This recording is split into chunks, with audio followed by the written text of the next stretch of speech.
Eco-friendly house and lot with free solar panel, may passive cooling, energy conservation at may water conservation pa?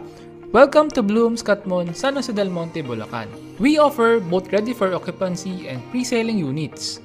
Bawat bahay ay may endangered na Katmon tree. May roof eaves ito na 1 meter deep and may vent holes para singawan ng init from the attic palabas and hindi pa loob ng bahay.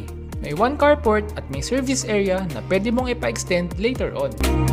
Gumamit din ang Blooms Katmon ng reflective paint and roofing para ang init ay nagbabounce lang at hindi na-absorb mismo ng bahay. Naka-tiles na and may partition na ito upon turnover. Ang ceiling ni Blue Homes ay 2.5 meters high, meaning above the standard ang ceiling height. Sa kitchen, low flow rate ang faucet nito para hindi nasasayang ang mga excess water natin. Si Blooms Katmon ay may 3 bedrooms na kakasya kahit queen size bed pa.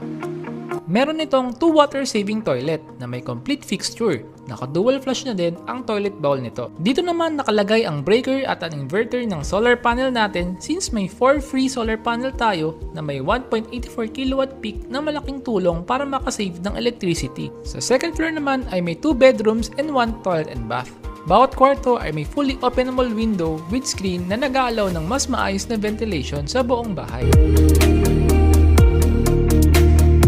Sa toilet and bath dito sa second floor ay same concept ng CR sa first floor. Gumagamit pa din ito ng low flow rate ng mga faucet and shower. Ito naman ang malawak na master bedroom na kasya ang queen to king size bed. Overall, si Blooms Katmon ay certified green building by EDGE dahil ang mga bahay sa Blooms ay dinesign at ginawa ng may pagmamahal sa kalikasan. By the way, this is Chris Sanlera from MJDC Realty. Message mo kami, tulungan ka naming magkabahay. Tara!